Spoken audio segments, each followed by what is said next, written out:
Lesson number 27, we are learning JavaScript, and we are learning JavaScript by examples. And this is the 27th lesson and 13th lesson on the grid. And in last lesson, we learned how to add a counter. So what it does now, if I type in an answer 0.43 for this one, you'll see that the counter goes up by 1. And if I type another answer 0.47, the counter goes up again. But notice, if I keep pressing enter, keep an eye here, the counter keeps going up and up and up and up without stopping anywhere. The actual application that we are trying to recreate had a limit of 12 questions before the test finishes. So we have to limit the number of questions to 12. So I will change the size of this browser, and this is the folder that we were working on last time. If I open it up, this is the application that we modified last time. This is the new version for today. I will right mouse click and open it up with my text editor. So we now have a text editor and the browser side by side. We want to limit the number of questions to 12. To do that, I will have to modify our check answer function that we created in one of the lessons previously. I will create another variable. I will say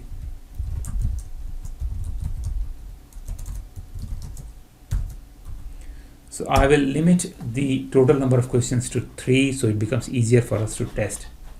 So once we have created this new variable, I can now modify this set timeout function, and I will say if condition, and this is the usual format of if condition, 2 brackets and an opening curly bracket and a closing curly bracket, 2 parentheses and an opening and closing curly bracket.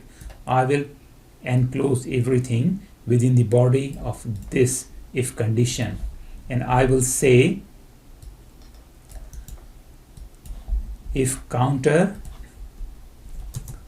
an exclamation mark and 2 equal to signs, which means not equal to this variable, copy and paste. What I'm saying, if the counter is not equal to total questions, and the expression will this is a Boolean expression which will result in true or false. So if this condition is true, if the counter is not equal to total questions, then only do this: add a value to the counter, increase the value of the counter by 1, and also do all these 3 things. Else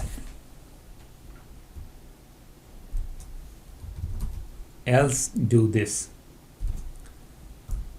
And for the sake of simplicity, I just want to check whether the code is working or not. So I'll alert that will say end of the test. So at the end of the third question now, we should see this alert. If I save it and refresh it, the answer to the first one is 0.74, 0.72, and I'm typing the third question, which should be the last question, 0.53, and we should see an alert just up here. And if I press enter, indeed we see a message that says end of the test. So the code is working, but you can see that the tick mark, the correct message, and which is being controlled here, the tick mark, the correct message, and the value in the input field is there, which is not professional. We want this to be removed, this to be removed, and we ideally want this field to be disabled, so the user cannot type in an answer. So I can copy these 3 lines of code and paste it here. So if this condition is true, then do this, which includes remove the value of the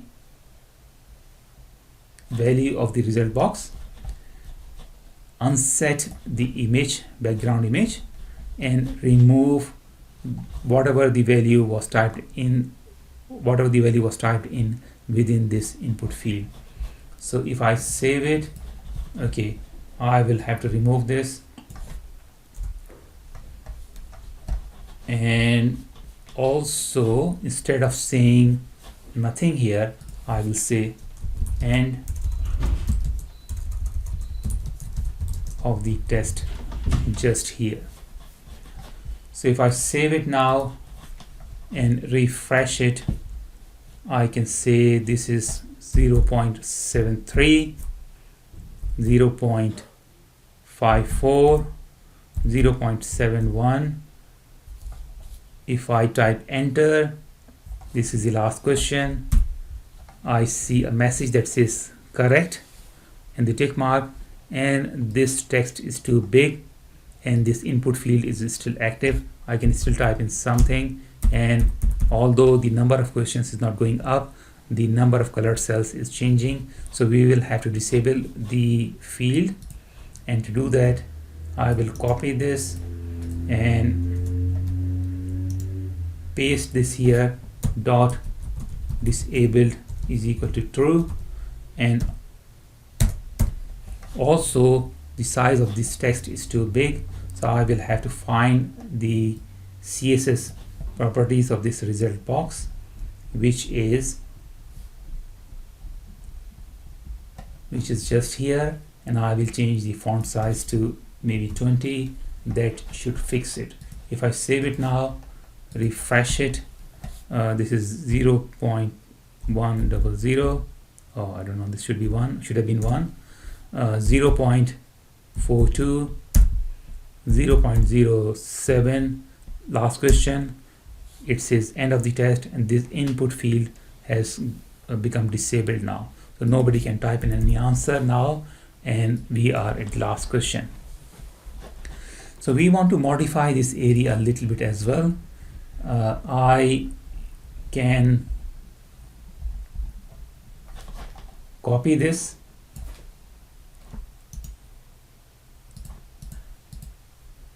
and paste it twice.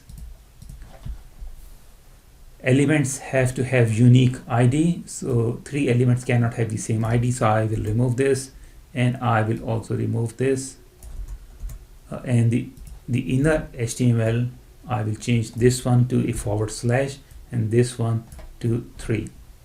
So if I save it now,